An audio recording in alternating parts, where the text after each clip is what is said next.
शुक्रिया रजत जी। 10 घंटे बाद बिहार विधानसभा चुनाव का रिजल्ट आने वाला है, लेकिन जश्न मनने का सिलसिला आज से ही शुरू हो गया है।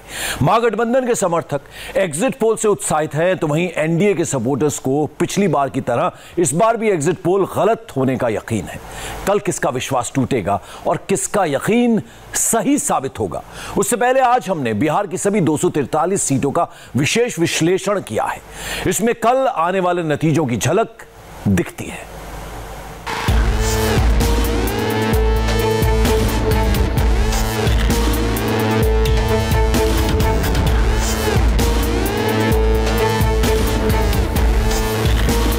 बिहार में जश्न की तैयारी शुरू हो गई है। ये तस्वीरें बिहार के बाहुबली अनंत सिंह के घर की हैं। असेंबली इलेक्शन के रिजल्ट से पहले ही सेलिब्रेशन की फुल व्यवस्था की जा रही है।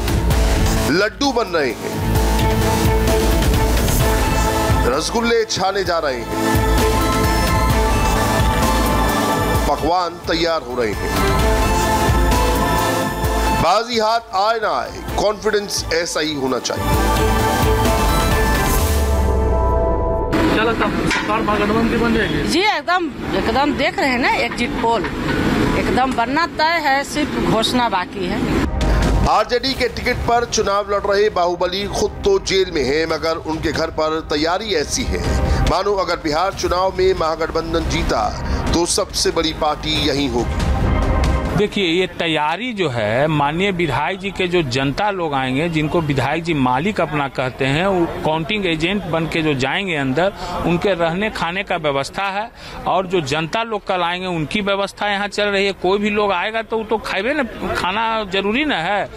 तैयारी सिर्फ विपक्षी खेमे में हो ऐसा नहीं, सत्ताधारी गठबंधन भी अपनी जीत का कॉन्फिडेंस लड्डुओं की शक्ल में शो कर रहा है। चुनाव की चहल पहल से फारिग होकर बीजेपी कार्यकर्ता लड्डू बनाने में जुटे हैं। इस बार भी हम लोग को पूरा भरोसा है कि बिहार की जनता एनडीए के पक्ष में वोट दिया है और हम लोग को भारी बहुमत से जीत मिलेगी और एनडीए की सरकार पुनः बनेगी। इसलिए हम लोग लड्डू बनवा रहे हैं और 10 तारीख को एनडीए का पूर्ण बहुमत मिलेगा और उस खुशी में हम लोग लड्डू वितरण करेंगे। 45 दिन का प्रचार, 243 सीटों का वार पलटवार, धुआंधार, यूथ और बेरोजगार, नीतीश कुमार का आखिरी बार, तेजस्वी विपक्ष के superstar, campaign convincing voting.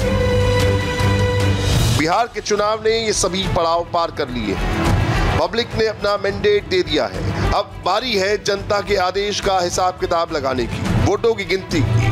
Counting कल सुबह 8 बजे से शुरू होगी और बिहार इलेक्शन के रिजल्ट का सस्पेंस थ्रिलर अनफोल्ड होगा। किस रीजन ने किसका साथ दिया, किसको कहां झटका लगा, लेकिन सेलिब्रेशन की प्रिपरेशन फुल स्विंग में है। कई पोस्टर लग गए हैं, कहीं बधाई गीत गाए जा रहे हैं। Happy birthday to you, happy birthday to you, happy birthday dear Tejashwi, happy birthday to you. Bihar का जनादेश आने से पहले ही एग्जिट पोल के आधार पर ही बिहार के विपक्षी खेमे में जश्न शुरू हो चुका है, क्योंकि एग्जिट पोल में आरजेडी महागठबंधन को विजय के संकेत दिए गए हैं। एग्जिट पोल की बड़ी तस्वीर तो यही है, लेकिन बिहार के अलग अलग रीजन, अलग अलग पार्टियों और नेताओं के गढ़ हैं। सीमांचल, मिथिलांचल, कोसी, मगध, सारण, तिरहुत, भोजपुर, अंग प्रदेश।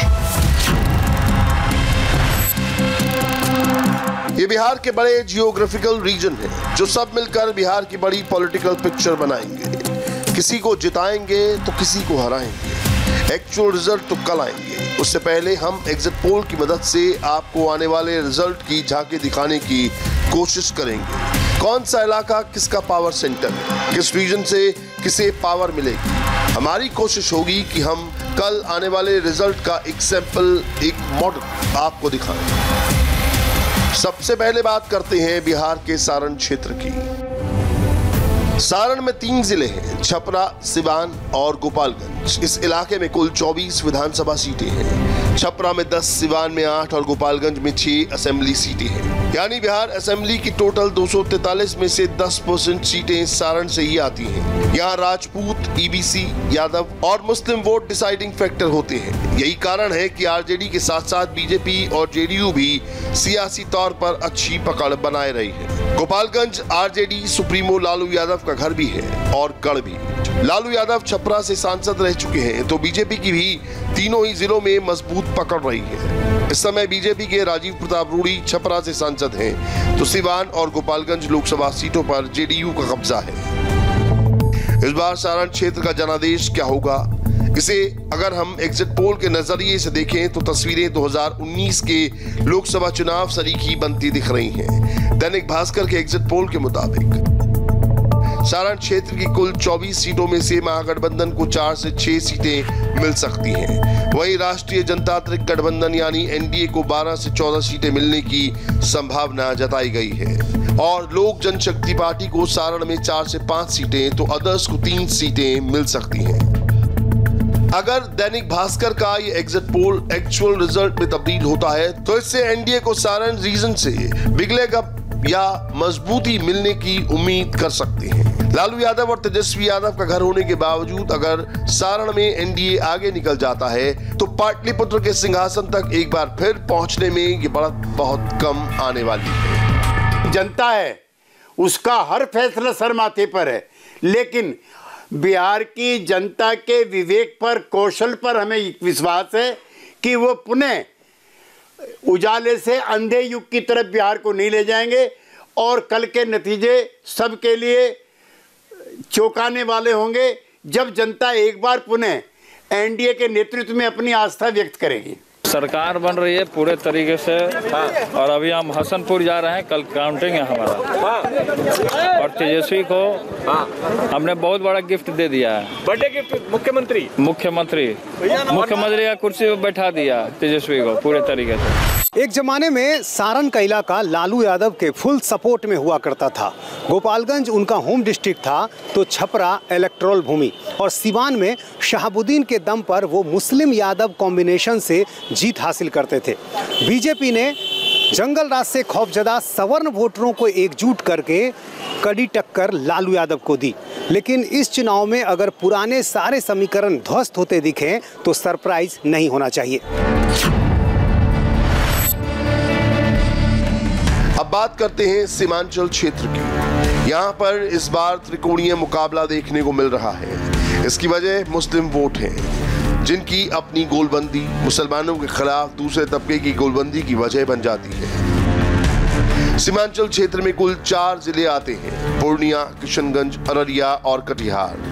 इन सभी जिलों में मिलाकर 24 विधानसभा सीटें हैं। चारों सीटों पर मुस्लिम और यादव समीकरण जीत और हार तय करते हैं।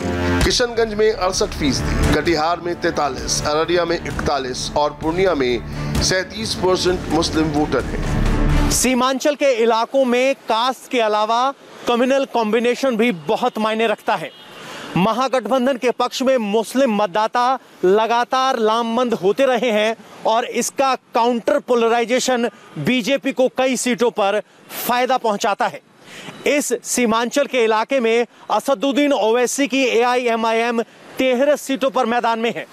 असदुद्दीन ओवैसी भले ही अपना फायदा ना कर पाए, लेकिन महागठबंधन के लिए वोटों का नुकसान कर सकते हैं। इस बात के संकेत एग्जिट पोल भी दे रहे हैं। दैनिक भास्कर का सर्वे कहता है कि सीमांचल की 24 सीटों में से महागठबंधन को 9 सीट मिलने की संभावना है, तो एनडीए को 11 सीट मिल सकती है। एलजेपी को 2 से 3 और अन्य को 1 से 4 सीट तक मिल सकती है। हालांकि आज तक एक्सिस के एग्जिट पोल में तस्वीर इसके उलट रहने का दावा किया गया है। एक्सिस के एग्जिट पोल में सीमांचल की 24 सीटों में से महागठबंधन को 15, एनडीए को 6 और अन्य को 1 सीट मिलने की संभावना जताई गई है।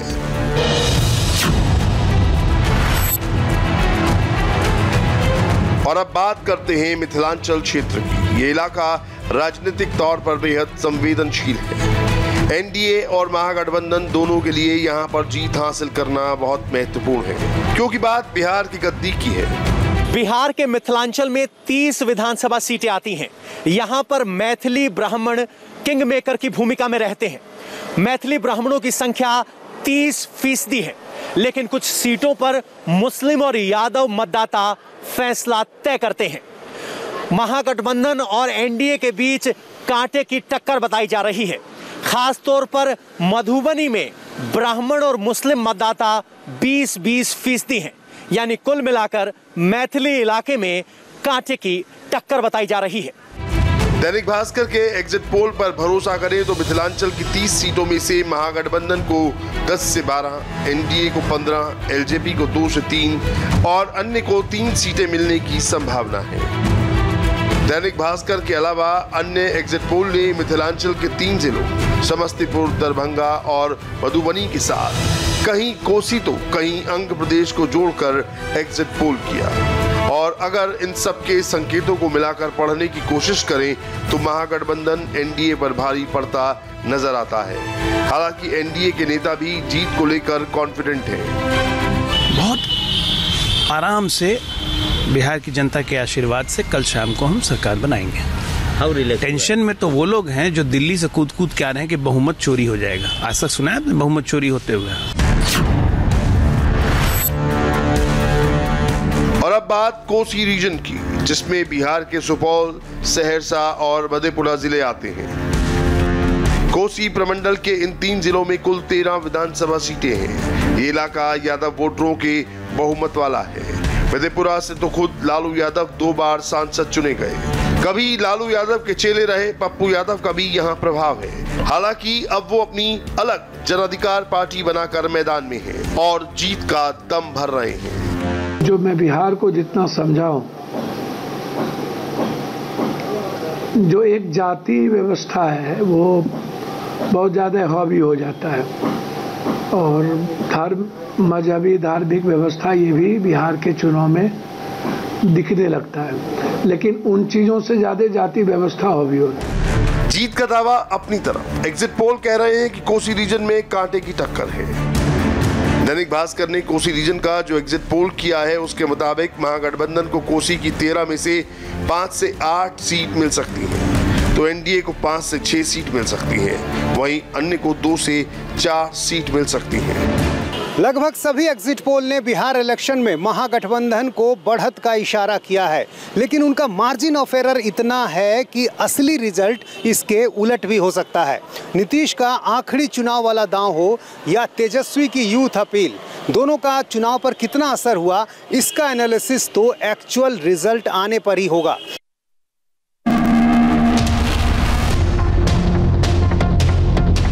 बिहार का सबसे बड़ा रीजन है तिरहुत। यहाँ से जीत या हार बिहार की पूरी कहानी बयां कर देती है।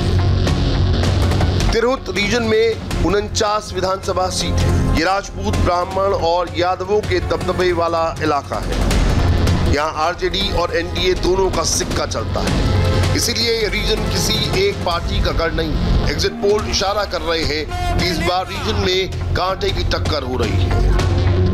तिरहुत के मुजफ्फरपुर में 11 सीट, पूर्वी चंपारण में 12, पश्चिमी चंपारण में 9, सीतामढ़ी में 8, शिवहर में 1, वैशाली में 8 सीटें आती हैं। तिरहुत रीजन की चुनावी हवा को बताने के लिए हमने 4 सीटों का सैंपल टेस्ट किया है। ये तिरहुत के पावर सेंटर है। मुजफ्फरपुर जिले की मीनापुर सीट, पश्चिम चंपारण की नौतन सीट, सीतामढ़ी सीट, वैशाली जिले की हाजीपुर सीट। मुजफ्फरपुर सदर सीट तो बीजेपी का गढ़ मानी जाती है, लेकिन पूरे जिले का चुनावी तापमान समझना है तो मीनापुर सीट को जानना समझना जरूरी है। यहाँ मुकाबला ट्रायंगल है। 2015 में ये सीट आरजेडी को मिली थी। एग्जिट पोल में आरजेडी आगे है। इंडिया टीवी की ग्राउंड रिपोर्ट में भी आरजेडी आगे है। दूसरे नंबर पर एलजेपी है। पश्चिम चंपारण की नौतन असेंबली सीट 2015 में बीजेपी को मिली थी। इस बार भी संकेत ऐसे ही दिख रहे हैं। बीजेपी के नारायण प्रसाद पोस्ट पोल सर्वे में जीतते दिख रहे हैं। दूसरे नंबर पर कांग्रेस के शेख मोहम्मद कामरान रह सकते हैं। यहाँ करीब 65% महिला वोटरों ने मतदान किया, जो बीजेपी जेडीयू की समर्थक समझी जाती हैं। तिरहुत में ही आता है सीतामढ़ी, जो माता सीता की नगरी है। यहाँ राम मंदिर और सीता मंदिर का मुद्दा खूब गर्म रहा, लेकिन पोस्ट पोल सर्वे में एनडीए के लिए झटके वाली खबर है। ये सीट बीजेपी का गढ़ मानी जाती है। सीतामढ़ी में स्वर्ण वोटरों के अलावा मुस्लिम और यादव फैक्टर हावी रहता है। 2005 और 2010 में बीजेपी और 2015 में आरजेडी का कब्जा रहा। इस बार मुस्लिम और यादव समीकरण के भरोसे आरजेडी जीतती दिख रही है। तिरहुत रीजन में वैशाली जिले की 8 सीटें हैं और यहाँ की हाजीपुर सीट से पूरे जिले का मूड समझ में आता है। समाजवादी पार्टियों के गढ़ हाजीपुर को बीजेपी का अभेद किला कहा जाता है। यहाँ 20 साल से बीजेपी जीतती आ रही है, लेकिन इस बार हवा बदली हुई है। हाजीपुर में यादव और राजपूत वोटरों का दबदबा है। यहाँ करीब 19% यादव मतदाता है, तो राजपूत मतदाताओं की संख्या भी 15% के करीब है। वहीं 8% मुस्लिम वोटरों की भी आबादी अहम मानी जाती है। पोस्ट पोल सर्वे में हाजीपुर में लीड आरजेडी को है। बीजेपी के दूसरे नंबर पर रहने का अनुमान है। हाजीपुर में पहली बार आरजेडी का झंडा लहरा सकता है। तिरहुत का मुजफ्फरपुर हो, वैशाली हो या सीतामढ़ी हो, ये वो इलाके हैं जहां पर यादव, राजपूत और ब्राह्मण जीत और हार का फैसला तय करते हैं। एग्जिट पोल यहां 49 सीटों में से 26 सीटें एनडीए को दे रहे हैं, जबकि 20 सीटें महागठबंधन की तरफ जा रही हैं। 3 सीटें अन्य की तरफ बताई जा रही हैं। 2015 की बात करें तो तिरहुत में बीजेपी सबसे बड़ी पार्टी बनी थी, उसे 18 सीट मिली थी, जबकि आरजेडी को 17 और जेडीयू को 5 सीट हासिल हुई थी। एलजेपी ने 2 और कांग्रेस ने 2 सीटें जीती थीं।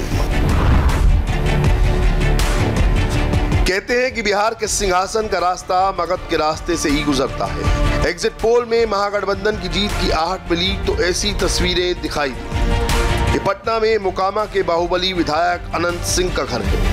अनंत तो जेल में है, लेकिन जीत का कॉन्फिडेंस देखिए। उनके घर पर 20,000 लोगों के खाने और रहने का इंतजाम किया जा रहा है। नतीजों से पहले ही शामियाना लग चुका है। जश्न की पूरी तैयारी हो चुकी है। सारी व्यवस्था खुद अनंत सिंह की पत्नी नीलम देवी देख रही हैं।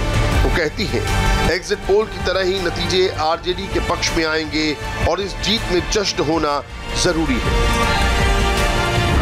बहुत खुशी है हम लोग को, क्योंकि परिणाम तो बस घोषणा जो औपचारिकता है वो बाकी है। आप देख ही रहे हैं एग्जिट पोल जो हुआ है, तो हम लोग का ही पक्ष में महागठबंधन की सरकार बन रही है। तो हम लोग उत्साहित हैं और हमारे समर्थक लोग उत्साहित हैं। पटना जिले में पड़ने वाली मोकामा सीट से ही मगध की चुनावी बयार की शुरुआत करते हैं। मोकामा सीट भूमिहार बहुल सीट है, जो बीजेपी का कोर वोट बैंक है, लेकिन सर्वे में आरजेडी के अनंत सिंह की जीत का अनुमान है। अनंत सिंह इस सीट पर 2005 से जीतते आ रहे हैं। इससे पहले वो जेडीयू में थे, अब आरजेडी में है।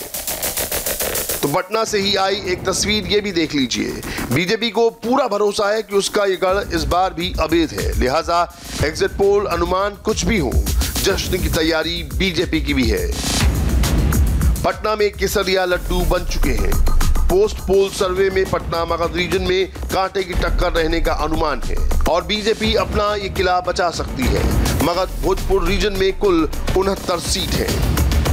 पटना में 14, नालंदा में 7, जहानाबाद में 1, अरवल में 2, औरंगाबाद में 6, गया में 7, नवादा में 5, लखीसराय और शेखपुरा में 2-2 सीट आती है, जबकि भोजपुर रीजन में भोजपुर में 7, बक्सर और कैमूर में 4-4 और रोहतास में 7 सीट आती है। पटना मगध रीजन स्वर्ण बहुल है, लेकिन यहाँ पिछड़े वर्ग के वोटर भी निर्णायक माने जाते हैं। आमतौर पर बीजेपी के कोर वोटर इसी इलाके में रहते हैं। पोस्ट पोल सर्वे बता रहे हैं कि इस बार बीजेपी को अपना ये गढ़ बचाने में मुश्किल होने वाली है। सी वोटर सर्वे के मुताबिक पटना मगध भोजपुर रीजन में एनडीए को 32 सीट मिल सकती है। महागठबंधन के खाते में 34 सीटें आ सकती हैं, अन्य के खाते में 3 सीट जा सकती है। मगध के गया, अरवल, औरंगाबाद, जहानाबाद और नवादा में 26 सीटें आती है। ये कभी लालू प्रसाद के मजबूत गढ़ हुआ करते थे, लेकिन नीतीश कुमार का जैसे जैसे सियासी कद बढ़ता गया, ये जेडीयू और बीजेपी का गढ़ बन गया। पिछले 2 चुनाव से बिहार की सत्ता का कुर्सी का फैसला इन्हीं इलाकों से होता है। 2010 में जेडीयू और बीजेपी को बढ़त मिली थी, लेकिन 2015 में लालू का नशा लोगों के सिर चढ़ के बोल रहा था। लेकिन इस बार सियासी समीकरण बदले हुए हैं। इस बार जेडीयू के साथ बीजेपी है, लेकिन उसके बावजूद भी पोस्ट पोल सर्वे कुछ और ही दिखा रहे हैं। पटना मगध में एनडीए आगे है, लेकिन भोजपुर का मिजाज समझने के लिए आरा सीट का सैंपल सर्वे देख लीजिए। ये सीट राजपूत, ब्राह्मण और भूमिहार बहुल है। पोस्ट पोल सर्वे में आरा सीट बीजेपी को मिलती दिख रही है। सीपीआई एमएल यहां दूसरे नंबर पर रह सकती है। बिहार के अंग प्रदेश रीजन में कुल 27 सीटें हैं। अंग प्रदेश में ही मंदार पर्वत है, जिसका इस्तेमाल देवताओं और राक्षसों के बीच हुए समुद्र मंथन में हुआ था। भागलपुर, बांका, मुंगेर, जमुई जिले प्रमुख हैं। भागलपुर और बांका में कुल 12 सीट, जहां 2015 में महागठबंधन ने बीजेपी का सफाया कर दिया था। बीजेपी को सिर्फ 1 सीट मिली थी। यहां यादव मुस्लिम समीकरण चुनावों में हावी रहता है। भागलपुर का मूड समझने के लिए 5 सीटों का गणित समझिए।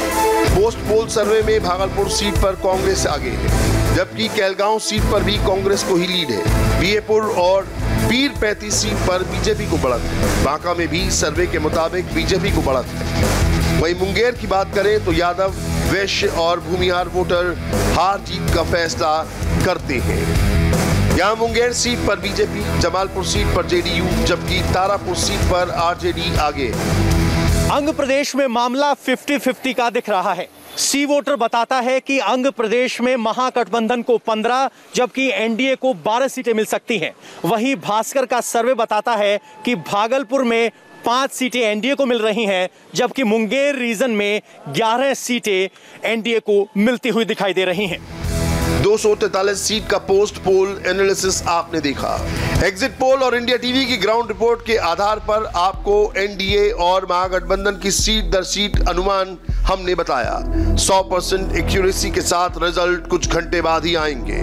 अगर यही अनुमान सही साबित हुए तो महागठबंधन का सरकार बनाना तय लग रहा है।